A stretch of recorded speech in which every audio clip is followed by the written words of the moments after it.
A very warm welcome to all those classical musicians out there who want to grow and expand a creative lifestyle both on and off stage. My name is Karin Bonelli. I'm flutist at the Vienna Philharmonic Orchestra, a passionate explorer and seeker in musical and personal growth, and founder of Penthesilea Academy, the most innovative masterclass designed for audition preparation. This podcast is for you if you're searching for new ideas to elevate the productivity of your musical practice and your level of focus and expression on stage. But that's not all. In each episode, you will find bits and pieces to integrate into your everyday life, as well as new perspectives and insights by our experienced and passionate team and guests. Music is not a job. It is a way of living. My name is Karin Bonelli, and this is Penthesilea On Air.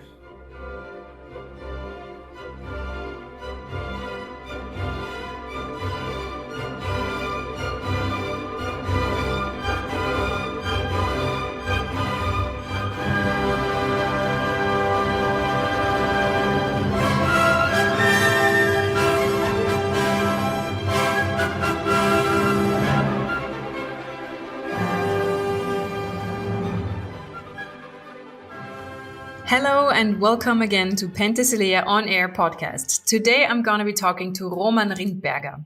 Roman is part of the Penthesilea team since 2022, and he's not only the head coach for our trumpet students, but also teaches the WimHof-method, a transformative course that aims at controlling your breath and body in highly stressful situations, simulated by an ice bath.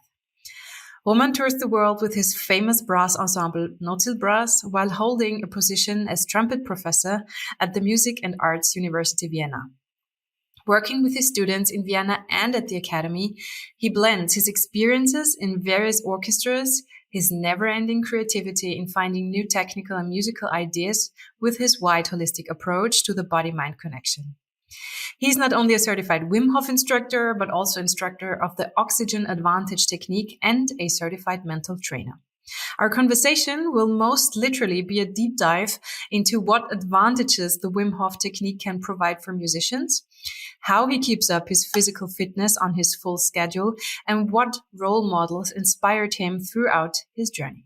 Hi, Roman. It's so good to have you here, to see you again, and not only work with you in the Academy, but having this conversation with you. I'm really looking forward to it. Thanks, Karin. Happy to have you here, and we hopefully have a nice conversation now. Yes, we will. Absolutely. Let's dive right in. Roman, I know that you're living a very full life too. So you tour the world with Notil Brass. You teach at the university. You've got a beautiful family with your wife, Johanna. You're teaching the WimHof-method in workshops. You're doing masterclasses like Penthesilea. And last year you received the certificate for being a mental trainer. How do you do it all? How do you recharge your batteries and stay focused?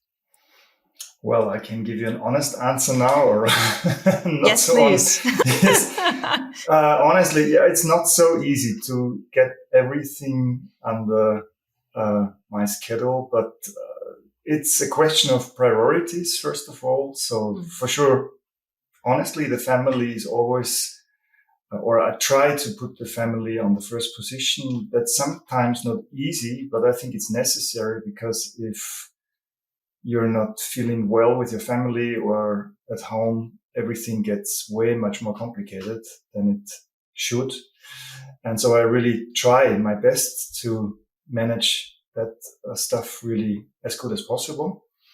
And then I have a lot of other priorities. For sure, I have to practice. That was not so easy, honestly, the last years, especially when the children have been a bit smaller. Now they're 8 and 10, so that's way much easier now. And I find much more time to work on myself, mostly late night, what's not the best time for it, but at least I find some time to do it.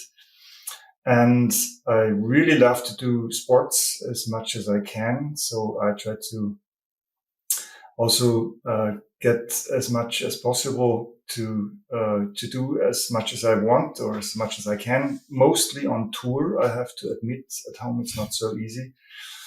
And and I also saw the last years that it's sometimes really essential to grow a little bit on my personality. So I I did quite a lot of education, extra education, and workshops and degrees. The last one was the mental trainer in the University of Vienna.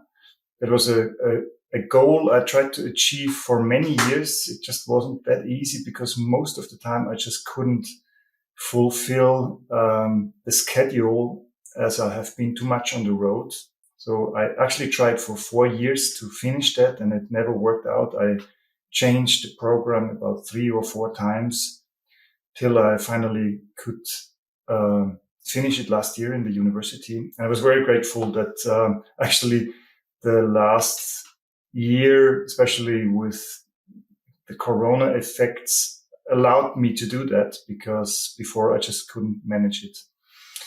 And so I did Wim Hof. I started that 2017, and then about 2020 I did Oxygen Advantage. That was also a very cool program to learn a lot about breathing, and breathing connected to sports, breathing connected to relaxation, and like well-being, let's call it like this. And everything I did in the last years is a mix of things that I'm really interested in, and that makes that possible, because I think if you're not interested in things, you are just not able to learn them or spend enough time on them. Wow, that's such a full life. My respects. And do you have like a routine when you're in Vienna to fit in your exercise and your practice sessions, or is it just dependent on the family schedule?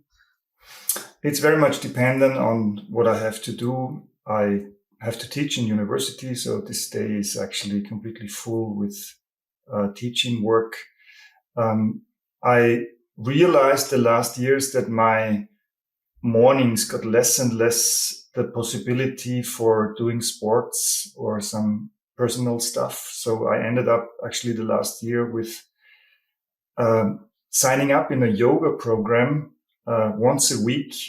And believe me, I couldn't go once. Aww. Because I just couldn't make it. And that was a good sign for me that I have to change something, because it's not good if you don't find time for yourself, especially for recreation. So I decided for the next year that I do a little bit less work. I'm not going to do so many workshops anymore. I do the things I already planned, and I do the really important stuff, like in the Penthesilea for sure. But I reduced a little bit. I just realized it's too much, and then it doesn't make fun anymore. I really get it. And I was surprised that you were saying that you're even doing more sports when you're on tour, because I figured for me, it's even, it's more difficult to fit that in on tour. So what are you doing? Are you just running through the cities where you're in currently, or how does it work? No, I'm not so much a cardio person. So I'm super happy if there is a fitness place in the hotel. That happens quite a lot. I love to do weight training. So that is something that actually trains also the cardiovascular system. So you don't have to sit on a bike or run. I personally find that always a little bit boring. So I rather do weights and stuff like this. I do a lot of high intensity stuff that works pretty quick. So you need about, say, 30 or 45 minutes. And then you have a really good workout. You just have to learn what is good for you or what fits good for you. You don't need anything for that. You can do that in a hotel room. Do you have like a suggestion for an app or something you're using? Maybe our listeners could use that. Well, I use Instagram a lot because, as my interest goes into high intensity or weightlifting, you get offered a lot of that stuff. And there's so much information there, really valid information. You just have to look for people who really know what they do. For sure, there's a lot of crap too, but I think you can take a lot of stuff out of there and just bring together your program. I had a lot of personal training in my life. That was something that I just spent money on because I knew it's really helpful. And those years when I did that were for sure very helpful to learn what I have to do, how I have to do it, because that's really essential. You can do a lot of sports and you can harm yourself a lot and you can train as much as you want and you won't get the results that you want actually because you maybe do it wrong. So if you can afford it, personal training. It's the same with getting some lessons on the instruments. If you can afford it, we really should do that because that's always good, very beneficial. One-on-one. Perfect. So let's do a deep dive now into the Wim Hof method. I'm really interested how you came to know it. Were you searching for something specific or did you just stumble upon it? How did it go? Well, it happened in a situation where I really needed some change. I was actually in a situation back then, 2017 and the years before, where I struggled a lot with my health. I got sick very, very quickly, sick in terms of getting a flu or something, getting a running nose or like some inflammations in the sinuses. In the sinuses. Mm-hmm. And that was really, really annoying because as soon as I got sick, I didn't recreate. I just couldn't get rid of the stuff. It just sometimes took me like 2, 3, 4 weeks to get healthy again. And if you're on tour, it's really something you don't want to have because it's really hard to get healthy if you're on the road. So back then I was on a US tour and I did a masterclass. And after the masterclass, a trumpet student came up and we had a little talk and he mentioned some breathing exercises he's doing. And I was getting interested since I'm doing a lot of breathing stuff with my work for sure. And then he mentioned Wim Hof the first time and I got really interested because it sounded something that may have a profound impact on health, on a health situation.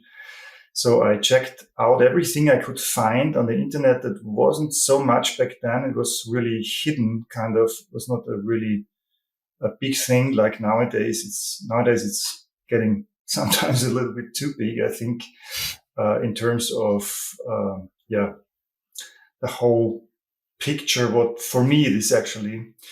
And so I learned about it. I tried it and I had an amazing effect, especially with the breathing exercise. The first year I only worked with the breathing, with the breath work, and it helped me to get rid of all those issues. So when I got a sinusitis back then, as I said, it took me like 2, 3, 4 weeks to get back healthy.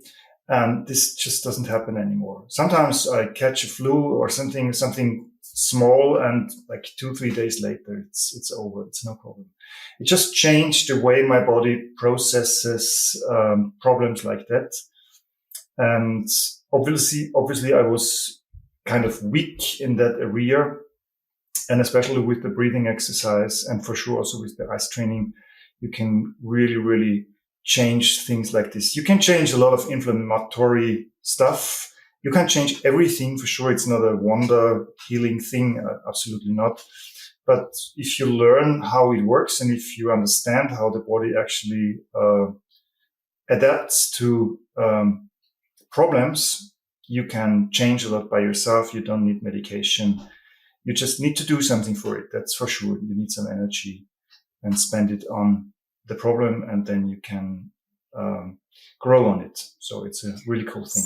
So for you, it was mostly about the health benefits it brought you. So when you feel you're getting sick, you do certain exercises that help you then to recreate quicker. Did I get that right? Yes. So in the beginning, my wife was always wondering if I'm super crazy, that I woke up in the morning and I said, oh, I have a running nose. I have to go for an ice bath now. But it's really true. I don't know, that happens so often because, if you sleep too less, if you work too much, you just get sick. That's very normal. That's nothing special. And it happens to many people. I think the question is how the body goes on with that problem. And every time I got up in the morning, I did a breathing exercise and I went for an ice bath. It was gone every time. And I couldn't believe it in the beginning by myself, because I was a little bit, when I felt cold or something, I was, through my story with the whole problem, I was always a little bit, oh my God, I have to take care and everything like this. And suddenly I realized, okay, no, I don't have to take care at all anymore, because I have something like a weapon that really helps me in adapting to that problem. Wow, sounds amazing. And other than the instant health relief, there is nowadays a vast variety of methods for musicians to enhance their performance, from meditation techniques to autogenous training. What can WimHof-method deliver that other techniques can't? And why is it becoming more and more popular among musicians, especially? Well, why? Because I liked it so much, because it's something very, very practical. There's people who can sit down and meditate, and there's people who just have to do something. And I'm somebody who has to do something. I can't really go for like long meditations or something. I'm just not able to be. You're not built for it. Yeah, I'm not really built for that way of solving problems. So I was really happy when I realized I really can go for like a certain practice, or spend some time on breathing, or spend some time on really going for an ice bath. That's a very practical thing. And the problem behind it, and this is really something that everybody should understand, you have to understand what you do there. Because if you don't understand it, you first of all can bring yourself really in danger, because those practices are quite strong, working quite strong on the body. So you have to be really aware what you do with the breathing exercise on the one side, and for sure with the ice and the cold on the other side, because the cold is a very strong force and it's not very forgiving if you do something wrong. And so you should actually educate yourself good enough, if you try it out, to get the benefits and not have the opposite of the effects. So I guess during the workshop, as I have to make a confession, we've had Roman now for 2 years in our academy, and I've never tried the Wim Hof method. It's a little bit, I'm ashamed of it, but I will do it in May. So I'm very curious. So you talked about you have to know what you're doing. So can you walk us through a day of a Wim Hof workshop? I guess there will be theory at the beginning. Well, the beginning is about 1.5 hours of theory, where I explain why humans are how they are, why they are built like they are built, how our nervous system works, how our cardiovascular system works. And if you understand that, many people may have known that or heard about that already, but I think it's always nice to have a refreshing moment about all those informations. If you understand how our bodies are built by nature, you really understand what the body actually needs to do to help himself, because our bodies are really miraculous machines that can do so much that we are actually not aware of anymore, because we actually separate ourselves quite a lot from nature, and nature actually takes care that our bodies are fit.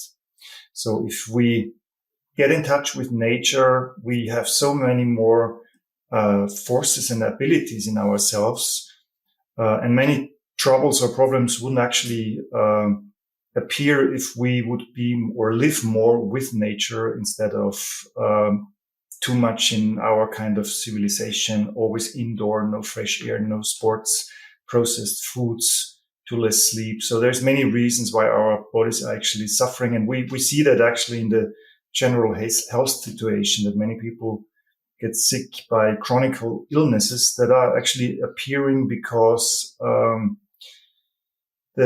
our body's actually not made for that lifestyle we're actually living. Many people living nowadays. So the first is the theory. the first part of the day is the theory, and how does it go on then in a workshop? Then we actually talk about the breathing exercise. I explain everything. What is the protocol of the exercise? Because that's very important to understand what happens there. There is a lot of phenomena popping up when you do this breathing exercise. It's a quite intense experience. Mm-hmm. And you should actually just be aware of what happens. Otherwise, you may be irritated and then you just can't relax, because relaxation is a big part of the whole thing. Stressing our body is a big part of the breathing exercise, and relaxing our body is a big part of the exercise. And both parts of this exercise work a lot on our nervous system. And we get out of that exercise in a very, very balanced state in our nervous system. And that's one of the big reasons. There's actually many reasons why you can do that. It's not just the nervous system. It's also the cardiovascular system. It's also inflammation that you can work on. It can be a kind of mental training you can introduce in the breath work. There's many ways you can use it. It's always the question what you address to the practice, and that may change it a little bit, but basically you can. It offers a lot of varieties, and that's what I explain. Then we do the breathing exercise, and after the breathing exercise, we reflect about what people experienced. Most of the time, everybody's very, very surprised about the effects, because they actually heard me talking about them, but they kind of can't imagine that this stuff all happens, but it happens. And so everybody's always a little surprised afterwards. And most of the time, everybody's really, really flashed by those effects and quite happy. And that's one of those really cool effects that appear after the breathing exercise, that you just feel very good. I've seen amazing transformations during the academy taking place after the Wim Hof workshops. Some of the participants were, I could say, relieved in a way, and it had an amazing impact on their psyche as well, and on their mental state. But I guess that will come from the breathing exercises.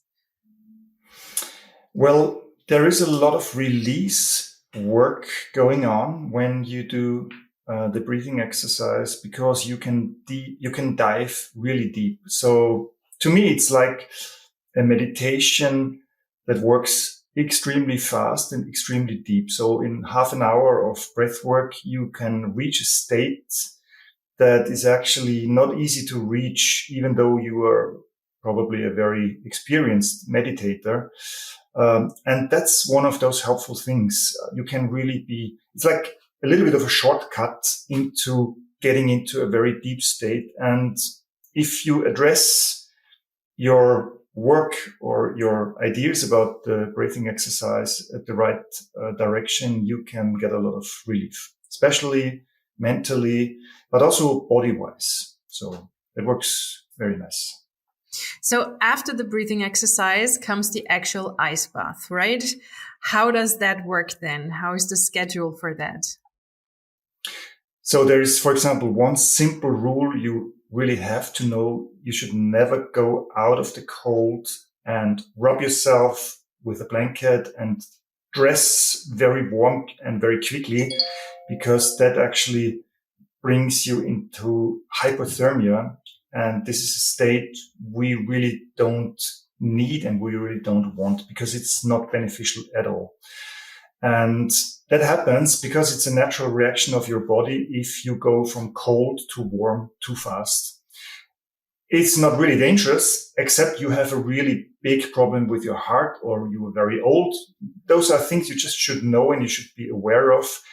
You should not do that work if you have really high blood pressure. You can do the work, but you have to do it very, very, you have to be very attentive about what and how you do. And there is a few other things like the Raynaud syndrome, where you have to be just aware of how you treat your body, because it's very sensitive on cold. But just to give you this one example, you can harm yourself if you just go in the wrong direction, because you have missing knowledge. And this is one of those examples that most people do because they have no idea how to do it. They just come from the cold into the warm, and they actually go in the wrong way with that. You mentioned two things you should be aware of before you do the workshop. If there's somebody out there listening and he maybe is considering doing one of the workshops, your workshops, or any other WimHof-method workshop, who are the people who should not take part in it? Are there any other things to consider before you go there? Well, as I said, high blood pressure is not really optimal. Raynaud syndrome, that's when your skin is getting really white in the cold. There's something called like cold urticaria. That's, you get little blisters on your skin. That's also something you should take care of. That's things that people mostly know already because they had some experiences in the cold. If you have panic attacks, you should be also a little bit cautious how you do that. And if you have hopefully a person that guides you very well and knows about that, well, yeah, that's, if you're pregnant, you should really tell it. And so there's always ways to manage the cold. Also the breathing exercise, both things can be managed, but it's really important that the person who helps you or who guides you is aware of that. And how do we know that we are with the right person? Is there something applicants should look out to? Does there have to stand that he's certified Wim Hof trainer, or what is the wording? Well, honestly, I think if somebody is certified with Wim Hof, it's a really good thing because it's a quite good education about everything. I would be like a little bit more skeptic about people who just offer something without any background. Even though you have experience by yourself, it doesn't really say or mean that you know about that things in terms of medical help, in terms of mental help, if a problem would appear. Because sometimes problems appear, but if you know what you do there, it's absolutely simple and no big deal. If you don't know what things can pop up, I wouldn't go for that and take the risk. So just go for people who are really well educated, ask for a certification or something like this, then you're on the safe side. And it's worth it because then you will go on with having really a lot of fun and joy instead of maybe being frustrated. Great. And I know it's usually a full day of workshop to understand the concept, but could you maybe in a few words explain why the cold is so beneficial to our health? Yes, for sure. The cold is very beneficial because it actually, if you do it the right way, that's the first thing that is important, that it gives back a lot of energy. So I worked a lot with heat in my life already. I did a lot of hot yoga. Maybe you heard about that. So you do a yoga session for 1.5 hours. You sweat a lot. You lose like 2 kilograms by just sweating like 2 liters of liquid. And that's a very nice experience too. It's very tiring. But I realized after a while that you actually lose a lot of substance because through the sweating, you lose a lot of minerals. You lose a lot of liquids. And I just felt that the heat is way much more demanding and not so forgiving in a way. The cold itself, if you treat it the right way, is absolutely great. It just gives back so much power and energy. It's really unbelievable. That's the first thing. That's the like body-wise or mental, the mental side. If you have a problem with the chronic inflammation, it's an absolute fantastic treatment. It has no side effects.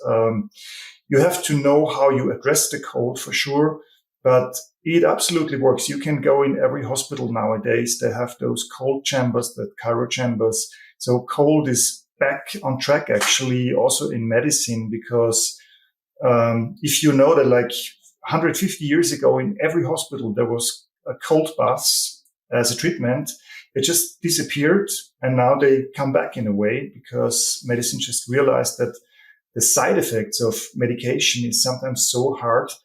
And if you see what the cold can do without any side effects, it's just great.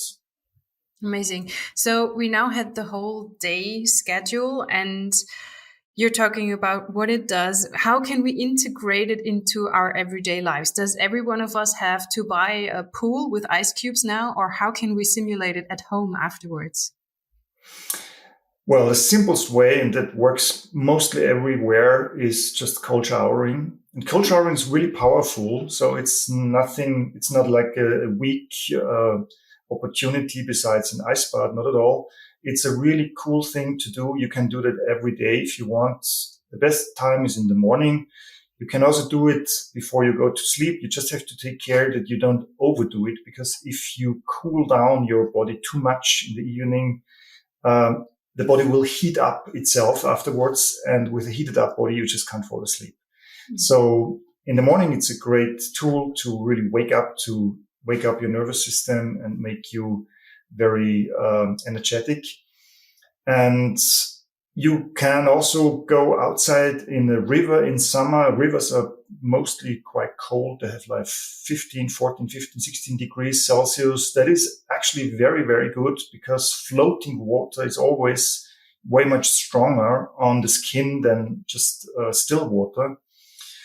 And that's something that everybody has some opportunity somehow.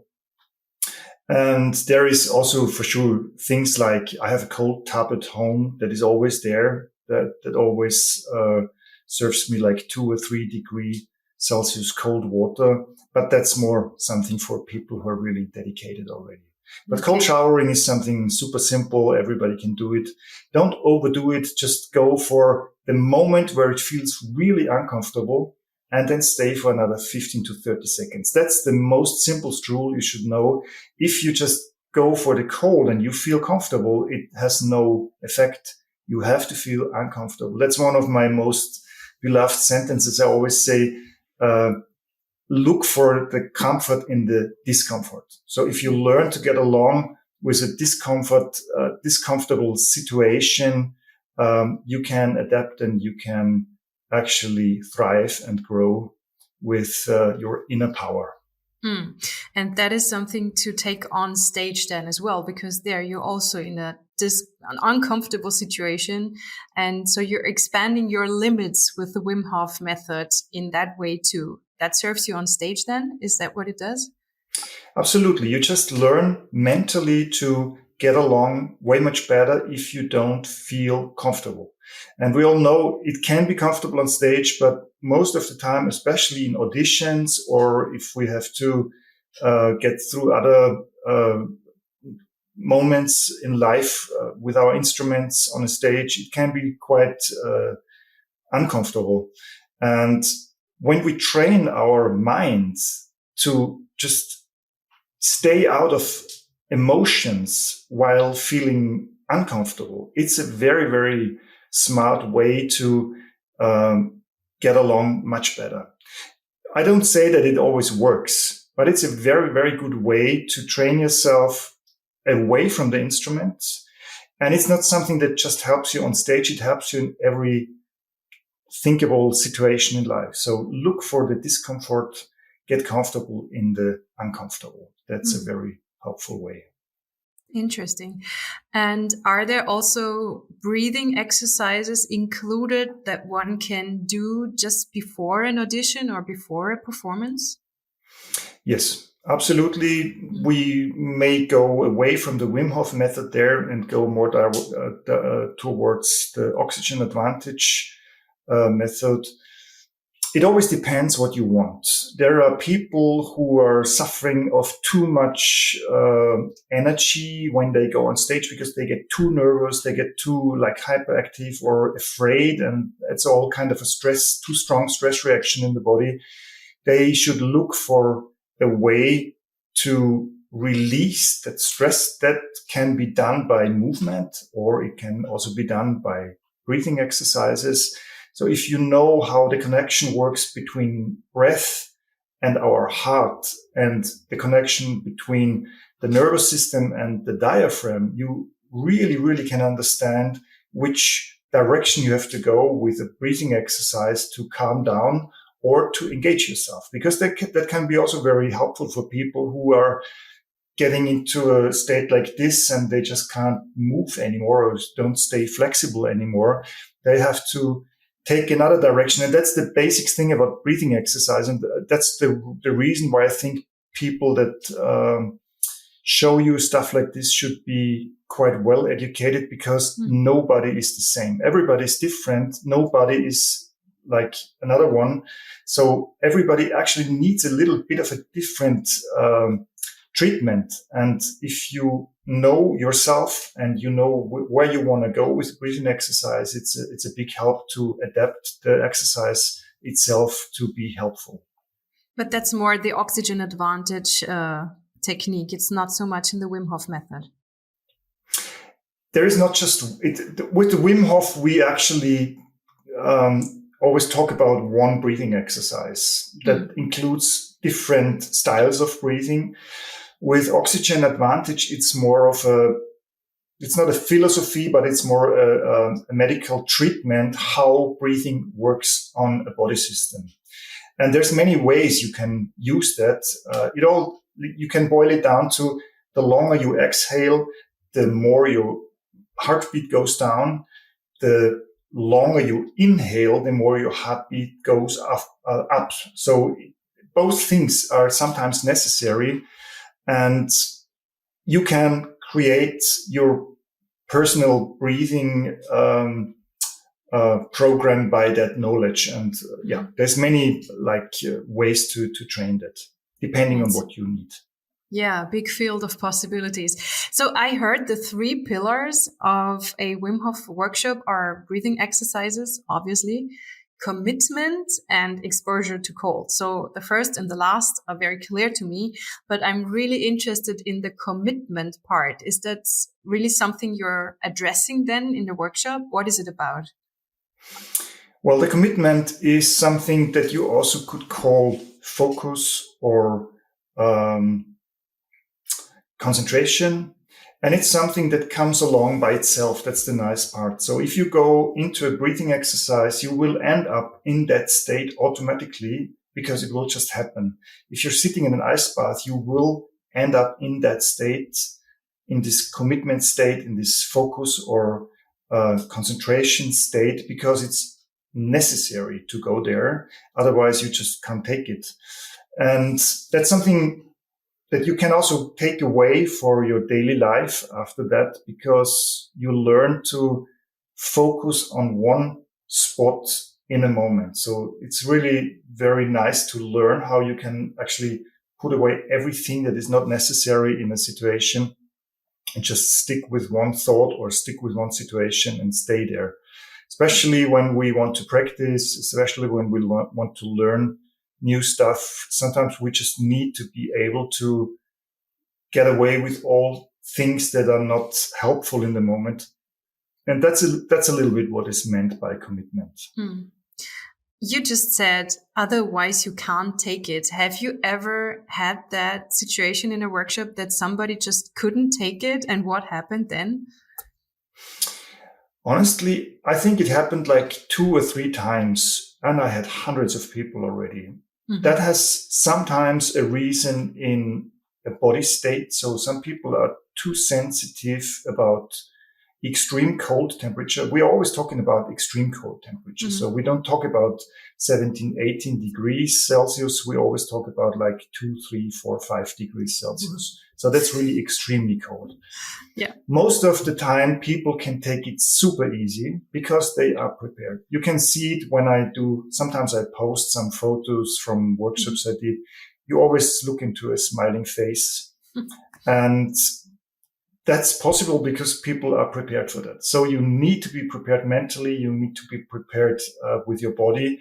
And then it's actually very easy. Everybody that comes out of the workshop says, well, interesting wise, the breathing exercise was way much more spectacular than I thought. And the ice training was way much easier than I thought. So it's actually the opposite that you would think of. And that's it. Okay, interesting. So let's get back to the practical musician's life. I've learned that among trumpet players, even more than among flutists, actually there is this strong notion of sticking to one ideal and one way of playing, or even one guru. Did you experience that yourself? And if so, who were your role models? Well, I was in the lucky position to have a lot of different teachers. and they couldn't have been more different. So I was really lucky to learn from, let's say, the extremes, from a very one-sided technical extreme to a very musical extreme on the other side. And I not really had a personal role model in the sense of that I wanted to be like somebody. I was just always looking for teachers or players that can do something that I can't. And I just wanted to, first of all, understand how they do it. That was the first step. And then for sure, I tried to also learn that stuff. So there are a lot of great trumpet players on the planet nowadays, and I'm in the lucky position that I know many of them, and I learned really, really a lot of stuff with them, but I couldn't boil it down to one person. Maybe also outside the trumpet world, maybe, because I myself would call like at least 4 or 5 big singers or other musicians my role models because they're so inspiring. Is there somebody else maybe? Yes, absolutely. Like, because you mentioned like singers, there are people that are really amazingly musical, and they do really amazing stuff with their instruments, or in this case, voices. And so for sure, I'm not always just following trumpet players. I actually go for other persons too. So, for example, Christian Gerhaher is one of those like musicians that I really admire. Every time I see him, I actually had I was lucky enough to see him at Salzburg, at the Salzburg Music Festival the last years, every year. And he's just such an amazing interpret of songs, together with his piano player. It's just amazing to listen to him. Yeah. But there's also a lot of like pianists and violinists that I follow, and I don't want to be too close to the trumpet sometimes, because I think it's just a little bit too narrow in terms of also music and possibility of music to play, because our repertoire is not the biggest one, and sometimes we're a little bit stuck in maybe two less different kind of music. So are you advising your students as well to go to the opera, to listen to great piano players, all of that stuff? Yes, absolutely. I tell them also, if they learn orchestral excerpts, that they should listen not just to that one part, they should listen to the whole opera. They should understand the whole story behind it, because that's something I'm always really, really surprised if I ask somebody, do you know the story of the Beethoven Leonore Signal, or do you know the story behind the Carmen Signal, or do you know, let's say, the story behind Don Pasquale or whatever? That most of the time they have no idea what they're actually, which story they have to tell. And how could you ever play except like an excerpt when you don't know what the story is about? So, and I think at the audition, especially as you play for musicians, everybody has the music in his mind when you play. And it's super simple to realize that the person has no idea what's the musical background if he has no idea about it. You can hear it immediately. So I think this is very important. Yeah. And I think it's very interesting too, because it's absolutely always about love. It's about hate. It's about joy of life. It's about so many different things. Opera is just a great storyteller. So yeah, always nice absolutely, to listen I agree. to. So talking about auditions in orchestra, you decided to take a very non-conformist path by going all in with your ensemble, Notil Brass. The ensemble itself and the life lived on the road in a band is everything but traditional in our classical music world. So have you ever regretted not staying in an orchestra and follow a more common path?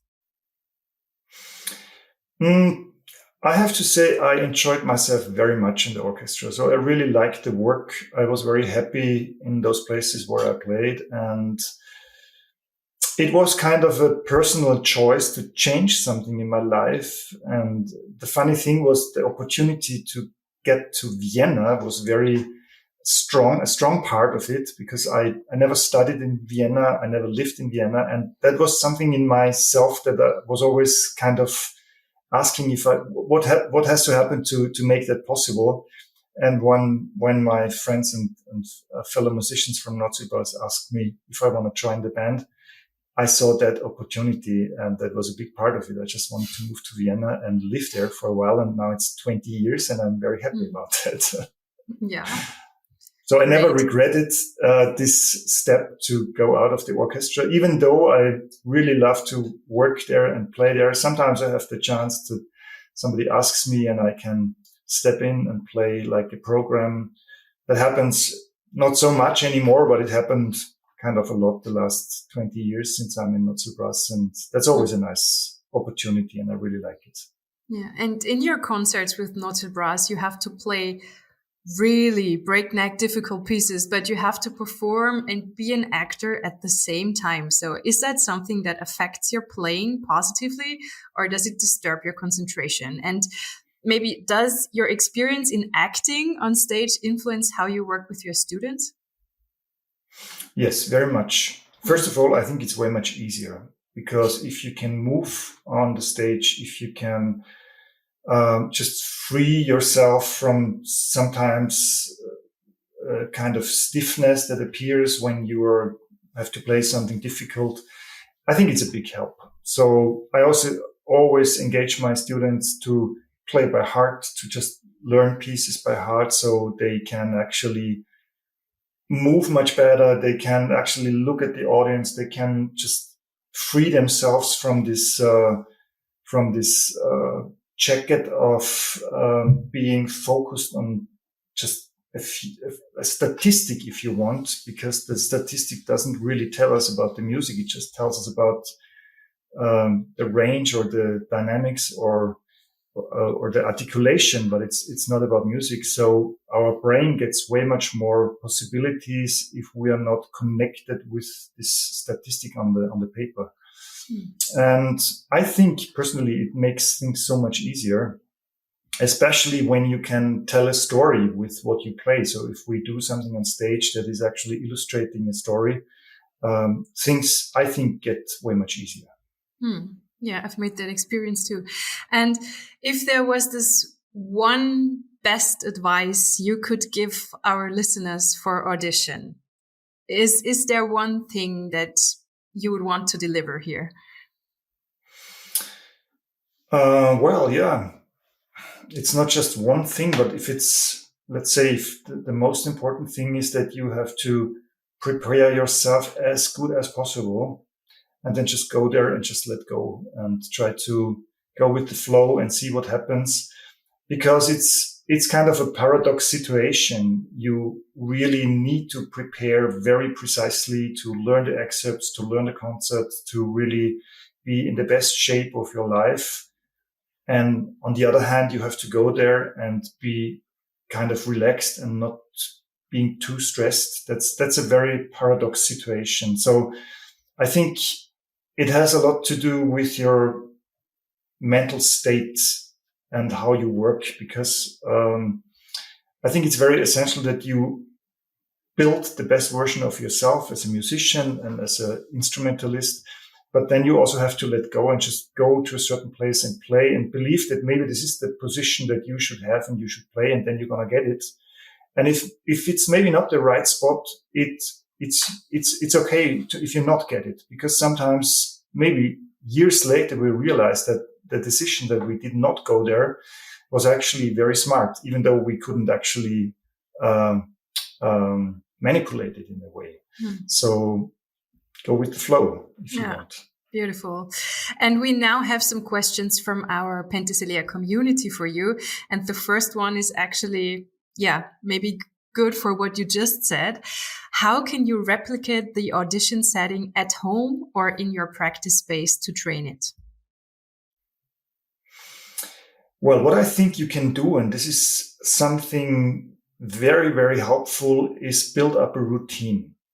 So with my students, for sure, I do every week, we do kind of not just audition training, but we train to go on stage. We train to perform. We train to also say one or two sentences in front of an audience to get aware of the situation and to just get a routine in managing situations like this. Because that happens actually. It's like if you go to an audition, you present yourself.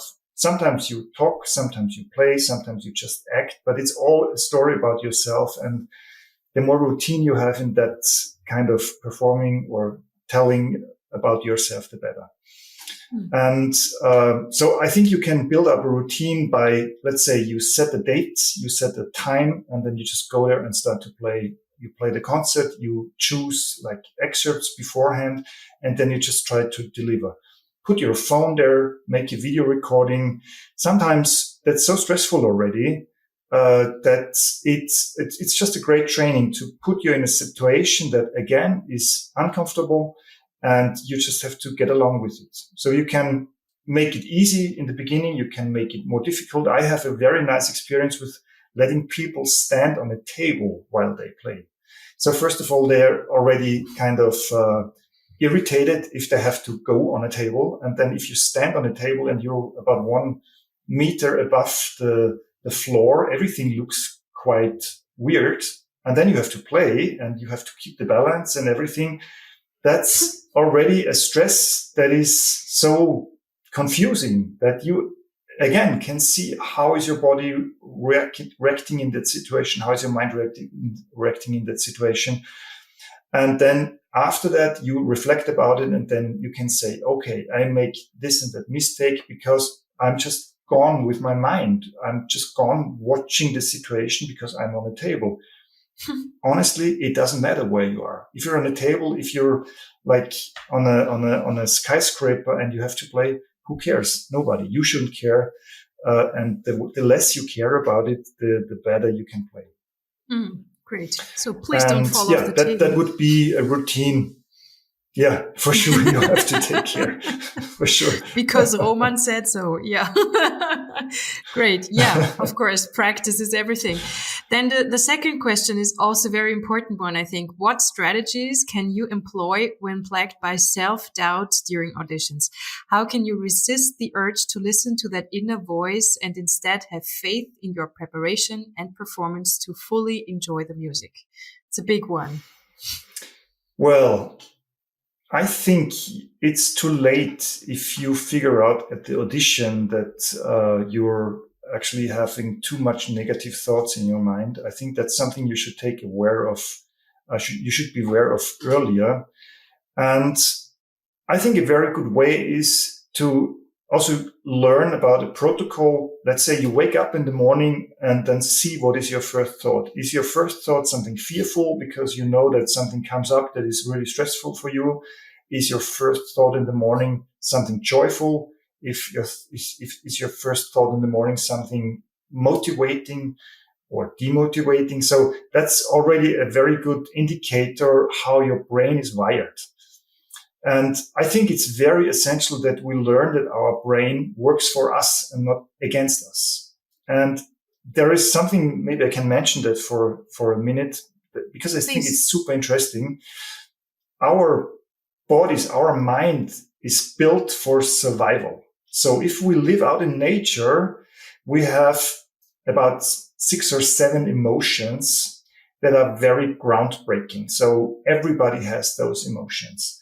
And only one of those 6 or 7 emotions is positive, and that's joy. All the others are super negative. It's really hard to call them now in English. It's like anger, it's jealousy, it's grief and sadness. So it's all negative thoughts. But you have to understand that those negative thoughts that are so many more than the positive one are necessary for survival. So the way our brain is wired by nature is definitely negative.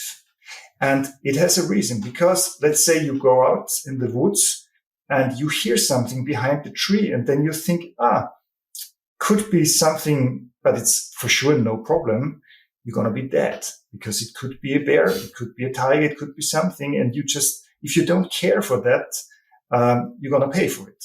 So nature wired us in a very negative way just to survive. And that's what is a big problem for us nowadays in our civilization, because this kind of wiring just didn't stop. It's still there. Our civilization is a very short moment in the long time of mankind. So if you know that, you can really work against it, because you can definitely rewire your brain by changing your thoughts, because the thought is always the first thing in your mind that actually defines which direction you go. And there's something even more interesting about it. Before the thought, there is the emotion. And the emotion is the quickest thing that happens. And if you're in an emotion already, it's really, really difficult to get into a thinking that is beneficial for you if the emotion is not a good one. So emotions are the fastest reaction in our mind, and our thinking actually follows. And that's the tricky part of our kind of mindset, to get along with those things. But if you're really interested, come to the Penthesilea Academy, because then I go deeper and explain the whole story. Yes. But just to make you understandable, we are not kind of too stupid to win an audition, or we are not too weak to win an audition. It's our whole system that actually sometimes work against it. And if you know how to rearrange things in your mind, it can be very helpful. Yeah, that's amazing. And I'm interested. So how do you go about that work of changing your mind pattern? So let's say you wake up and your first thought in the morning is your whole to-do list, or, oh my God, I will never be able to do that. And self-doubt. What do you do about it? You see that thought, and now? Well, what you can do is actually, there's this Churchill principle. I don't know if you heard about that. No. That is very helpful. I think you just take a sheet of paper and you make a big cross. And then you say, this is actually essential, and this is urgent, and this is not essential, and this is not urgent. So if you understand that essential things are always important for yourself, they should have the first position on your to-do list. If you understand that urgent things are mostly for other people, they are for sure not as important for your personal well-being or thriving or whatever you call it. So if you make a list of things that are really important to you, if things that are really urgent for you, and things that are not important and not urgent, you can actually schedule a paper for what things you really have to go. And that helps a lot, because it makes structure. And I think structure is a very, very important part of our work, to get along with all those things we have to do. Nowadays, as a musician, it's not just to play good. You have to organize so much stuff. You have to be aware of so many things to arrange. So it's really hard to get along with this in a healthy mental way. And I think this Churchill principle is a big help. Yes. Just as an example, there are other things that are very helpful, but I think that would lead to too much time to explain everything now here. Yeah, we should do that again, I think. Yeah, thank you. You have to come to the Penthesilea Academy. I say it again. Yes, I didn't hear that yet. People, listen.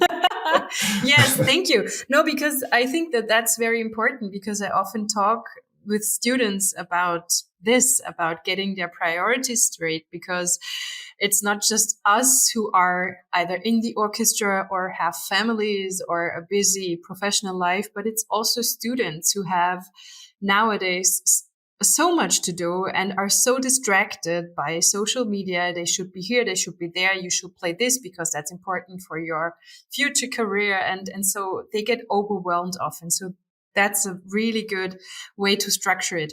Now we have two short questions. They're actually from trumpet players, so very specific. Not so much, maybe. Let's look at them. How do you maintain endurance and stability in your embouchure to handle the intense program performed with notes brass? Can you share your methods for reaching and maintaining such a high level, as well as your pre-tour preparation routine for the embouchure? So it's all about embouchure training. Was that one question now? That was one question. Yeah, sorry. Okay. Yeah, that's not so difficult to explain. If we play with Notsil, it's a different kind of playing because we play very loud, and you have to be aware of that. So if I know that I'm going on tour and I will go on tour again in 2 days, I have to prepare differently, and that's by playing loud. That's the only way to get there. You have to do it. And I basically play through my whole program once or twice before I go on tour. And then my jobs are actually kind of prepared. And it's really important to do that. I hope you have great neighbors. Sorry. I have a great studio in my home, and I have fantastic neighbors. So there's no problem about that. The thing is, if you go on tour and you're not prepared, you're not gonna survive, because if you get into some bad situations, you just don't get out of it anymore, because the tour is going actually every day. We play every day a show. We have to travel every day. So there's no real time for recreation. So you have to be really aware of the preparation beforehand. So endurance training. Yeah, endurance training is actually, in this case, playing loud, but endurance training for, let's say, going for an audition is different, because for sure you also have to sometimes play loud, but it's not about 2.5 hours playing loud. So what I really recommend is just going for like etudes or something, maybe not really too difficult, but just long enough. So you should never destroy yourself when you play, but you should actually get into a discomfortably position. I don't know if I mentioned that before. Yeah. Because if you get along with this discomfort, you're gonna just get stronger. And you should never, you should always try to sound good, but just get into a situation where it's feeling really, really tiring, but you just go on without making any damage. And if you don't do that for a few, let's say, minutes every day, if you practice that for like 10, 15 minutes, that's way enough to gain some strength. But the biggest thing behind it, and I think this is way much more important, is that you are aware that the way you play is very effortless, because people always think they have to do a lot of effort to get strength. And I think this is completely wrong. You have to be very effortless, because then you can really, really go far. And that is something that needs actually a very good warm up, that needs time in the morning where you have concentration left, where you can just really focus on what do I have to do to play as effortless as possible, because then for sure you get way much further. It's also a beautiful nugget of information. And now our last question, but it's also really interesting. Performing the entire program by heart with Notsil brass requires impressive memorization skills. How do you manage to memorize such a large repertoire, and do you have any tips for that? First of all, you have to do it. That's a very interesting part, because many people want to do it, but they just don't practice it. So let's say like this: if I have to learn a whole program for Notsil brass and I start doing the learning, it takes me about 3 days where I just can't keep anything. Like, it's really hard to rememorize one line. It just doesn't stay. And it's very logical, because my brain in this moment is not wired to just memorize. So what you have to do, you have to go on doing that every day. And then suddenly your synapses learn to connect, and it's like a network that gets stronger and stronger. And after, let's say, like 2 or 3 weeks, when I'm really going for learning a new program, and you have to do that really every day, otherwise you just don't make it, your brain gets stronger and stronger by this network. And at the end of 2 or 3 weeks, I just read a line, I maybe play it once or twice, and then it's there. So it's a process. For sure, there's people that can memorize better by listening to stuff. I'm somebody, I need to see it. I need to have it on my score to really memorize it. So I have to see things to memorize them. Other people have to listen to them. So whatever the skill is needed, you have to find out for yourself and then practice it. And don't be demotivated if it doesn't work in the beginning, because that's normal. Your brain takes time to adapt. And if it's adapted, it just works. And just to get the strategy, do you first like read the whole piece through and then you learn line by line, or is it just by playing again and again and again you get it in? Is there a strategy behind it, or does it just come after some days? No, I have a strategy behind it, the way I learn, because then I'm way much faster. So I know that my brain can capture a certain amount of information. And if I do too much information, my brain just goes berserk and just doesn't remember it. So I go for short packages of information, and I maybe repeat them once or twice. And then I go on, and then I go back and start, and the package of information is getting bigger and bigger, but I always just add as much as I can to always memorize the whole thing. And as I said, that takes quite a lot of time in the beginning till my brain learns to do that. But at the end, it goes quite quick. And I think the smaller the packages in the beginning, the easier it is for the brain, and then the higher is the motivation and the faster you learn. So you should never go into a demotivated mindset, because we know out of science, motivation is the best skill to learn. So if there is enough motivation, the question is always where the motivation is coming from, because if stress is the motivation, it's not so nice. But if you're really motivated to do something because you like it, or you just after it, you learn so much faster. And there's also a lot of interesting things I will tell you at the Penthesilea Academy, how you can learn to focus, how you can learn to concentrate better. It has a lot to do with our brain, with our eyes, actually. Also, defocusation is a very important part, because if you focus and focus and focus all the time, your brain just gets tired. So you have to also learn to do the opposite of it, to actually open up your brain again and give some new possibilities to learn. That's then everything is easier. Wow. Thank you, Roman. I would love to go on talking to you like for 3 more hours, but we will do that at Penthesilea Academy 2024.